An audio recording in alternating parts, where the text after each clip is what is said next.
Welcome to the Miles to Zen podcast. This podcast has been a companion for a whole year now for people who like to join me for a coffee date every week where we have conversations through curiosity, creativity, and connection. And no matter where you are on your journey, this has been a space for us all, including me, to reflect, learn, and grow. And this episode is so incredible as I share the words of wisdom from my guests for the last half of the year. I can't believe we are here already. In today's episode, we touch on themes of embracing failure, conquering fear, listening to our inner knowing, and ultimately being courageous, connected, and curious. I hope you enjoy. Let's dive into all the wonderful words of wisdom from our guests. Gabriel Goldsmith, By Design, Discovering Your Path.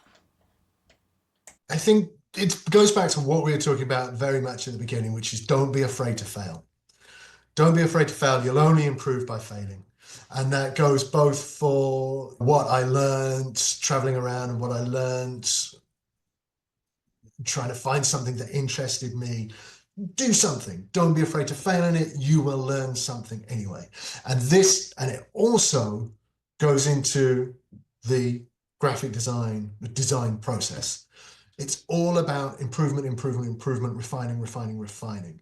Don't be afraid if the first thing you're doing is failing, because you got to fail first before you succeed. You will refine, improve. You will get to where you want as long as you communicate, collaborate, and work, and put the work in. Agatha Ojimelukwe, With Intention and Impact, A Woman's Journey to Academic Leadership. It's the unfamiliar road could be the same place where you get lost. And by the way, I got this from a song. If only I could remember what the title of the song is. But anyway, now I'm going to tell you those lines. It's the unfamiliar road. Yeah, it's the same place where you could get lost or find yourself. So don't let fear hold you back. You will have great stories to tell. And the other is be afraid, but do it anyway, because fear is a precursor to valor. And embrace the highs and the lows, the sadness and the joy. There's always something to learn. Shannon Takacs, Discovering Astrology, Cosmic Conversations with a Fiery Astrologer. Oh, that's right. Curiosity for the win, Shannon. Imagine ending on that note. Perfect. It was like it was planned, written in the stars. Totally. I couldn't resist. Totally. But you're curious, and I really appreciate that about you. Yeah, well, thank you so much. I think my listeners are curious as well. And yeah, because it's not all doom and gloom. Like, it is potential, right? So when I use the word revolution, I don't use that word lightly. We are in the middle of a big shift in how we live in the world and how we want to live in the world and how we want to treat people in the world. I think so there's a lot of doom and gloom in the words being used in media, in social media and stuff like that. But again, that is another beautiful thing to have astrology in your back pocket, because that's not the language I use. I use revolution as an exciting thing. Like, finally, we might level the playing field, and justice and equality might just be for everybody on the planet, right? Like, what's the matter with that word? But there's a lot of doom and gloom around certain things that are happening and certain words that are used, and it can feel scary, right? But again, the potential is there for a lot of really, really good change, positive change and growth. But we are living through the gnarly bits of the change and growth, and patriarchy dying, right? Like, it's not an easy, gentle ride, but there are word choices there that can be inspiring versus fear-based. Ruth Andermatt, Exploring Self-Trust and Connection. Words of wisdom. Wow. That's a complex one because there's lots, but really what I'm noticing lately is things are much simpler than we realize. And when we can connect to the depth of our own connection, we really have a much clearer understanding of what we want to get up to. And there doesn't need to be a rush, and it doesn't need to be monumental. But the words of wisdom would really be connected. Be connected to you. Be connected to what lights you up. If that's your dog, if it's your kids, if it's nature, be connected and let it fill you. And then let it flow out, and you'll be surprised and enchanted as to what becomes possible. Mayor Alanna Hnatiw, The Mindful Mayor, A Journey of Courage, Clarity, and Community. A conversation that might just shift your perspective. As I was wandering around doing tours this morning, I was like, oh yeah, she's going to ask me for words of wisdom. I guess just from my personal experience is it's never too late for anything. Like I think we sometimes just think too small of ourselves. The world is a big place and life is a huge blessing. And, squeeze every drop out of it. If something's not working, change it. If something is working, double down on it. And just continue to seek and to learn and, never settle.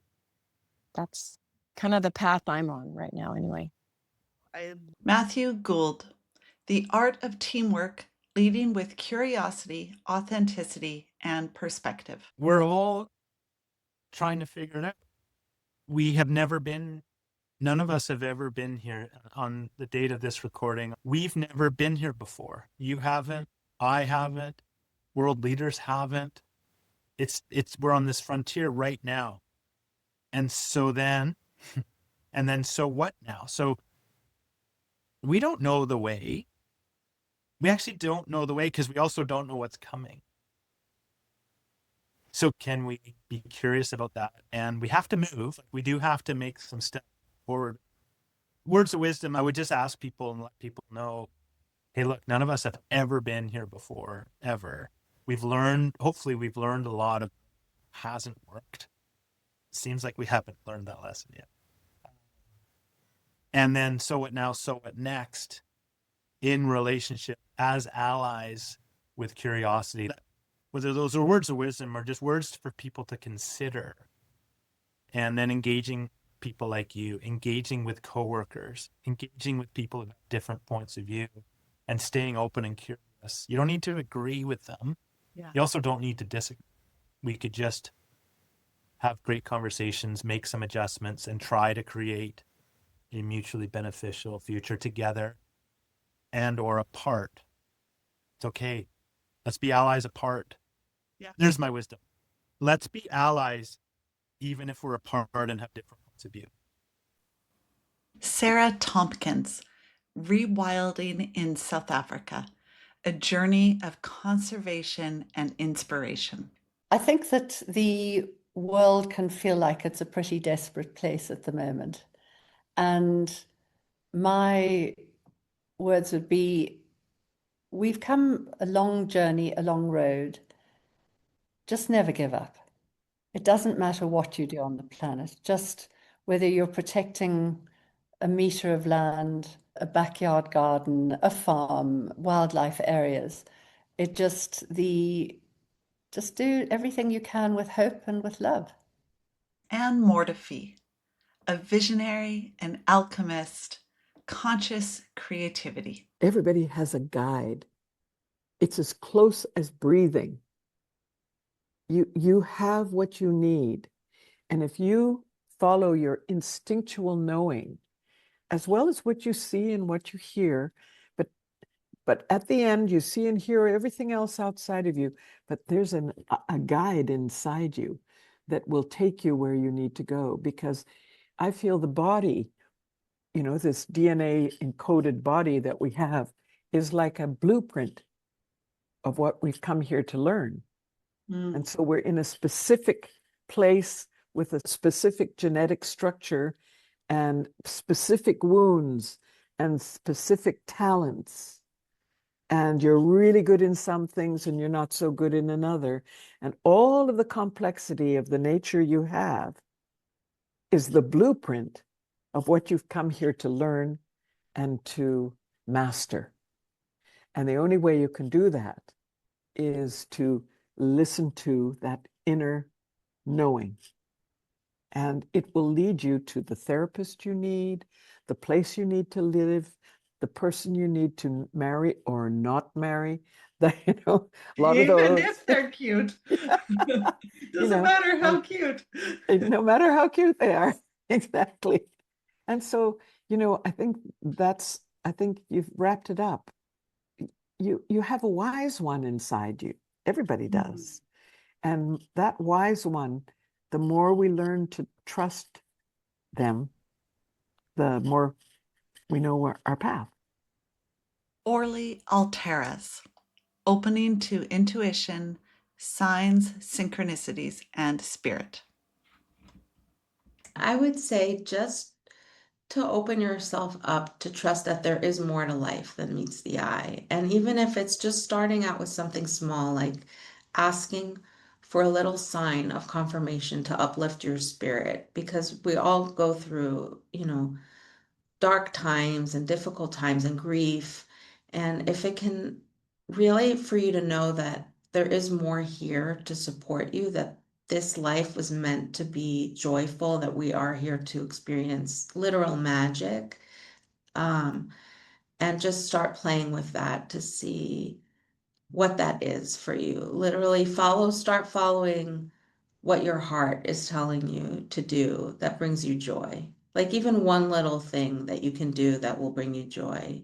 Because truly, I feel like the more joy we bring into every day, the more magic there is. And also I like saying, like, there's a few mantras I really enjoy saying in the morning or in the evening before going to bed, is being grateful. But in the morning, it's like, I expect good things today. Like, I expect good things. Like, you're already putting out that you're expecting miracles. So, I love that. Yeah. I love that. I'm going to write that down. I'm going to start. Yeah. I'll report back. Yeah. Report like what good things come your way, because then it's even the smallest things, but you start noticing them. You start paying attention. I think that, and that writing it down. So to any listeners, write it down. And then when the good things happen, write them down. So then you can look back and you can share with us, because that would be amazing. Yes. Which good things happen.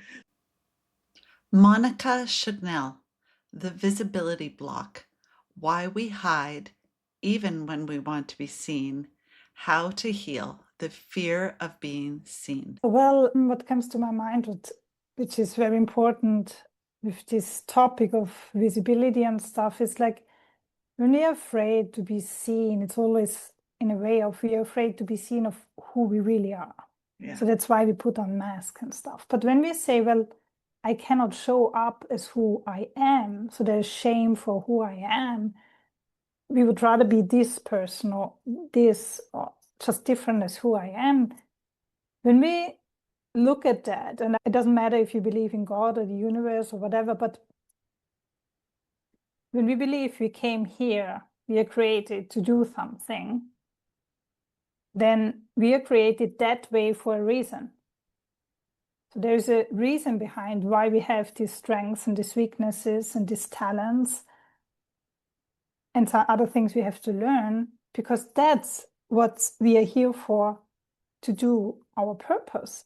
And if we deny that, we deny actually the beauty of creation. And we say that's wrong. And then to bring this in an image also, in the spiritual world, we always say about we are all one. And I like to see this as a whole picture, like even as a puzzle picture, it's a puzzle picture of 8 billion puzzle pieces. And you are a puzzle piece, a unique one. I'm a unique puzzle piece. And if we try, and there is a place for us, which is where only you fit in, where only I fit in.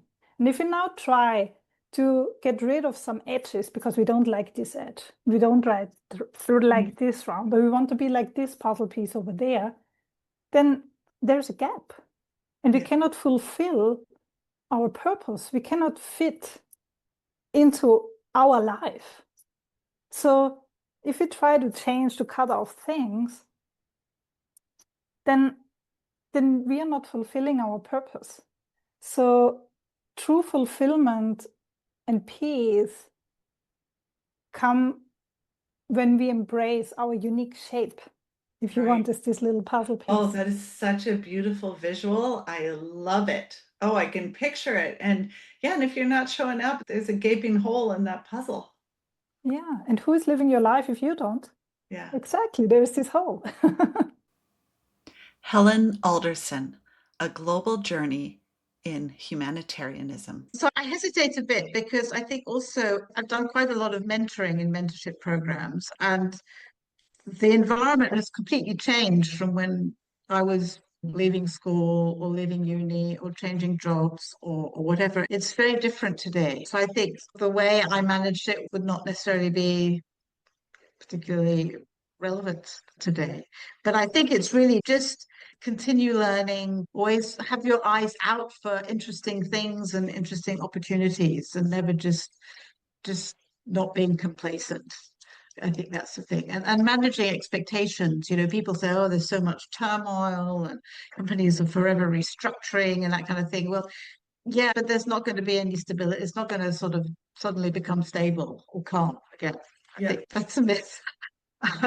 So what's helpful is being able to manage that, being adaptable, managing this adaptability, focusing on how to be resilient as well.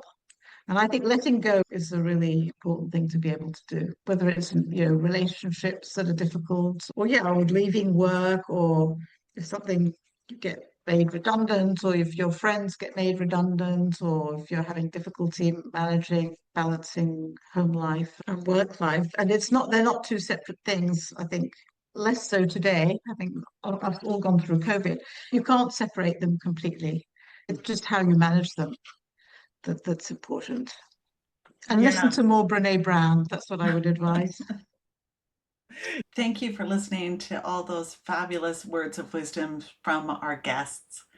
Stay tuned for next week as I wrap up the podcast for this season and share with you my journey through a year of weekly podcasting, the surprises, the synchronicities, the friendships, and the themes of curiosity, creativity, and connection, and what actually transpired behind the scenes and in some cases on the screens. And as always, if there's anything on my journey that I think can really help someone, I want to share. And that's what this year has been about. And I have had the pleasure of sharing a lot of my journey and those who have inspired and taught me along the way.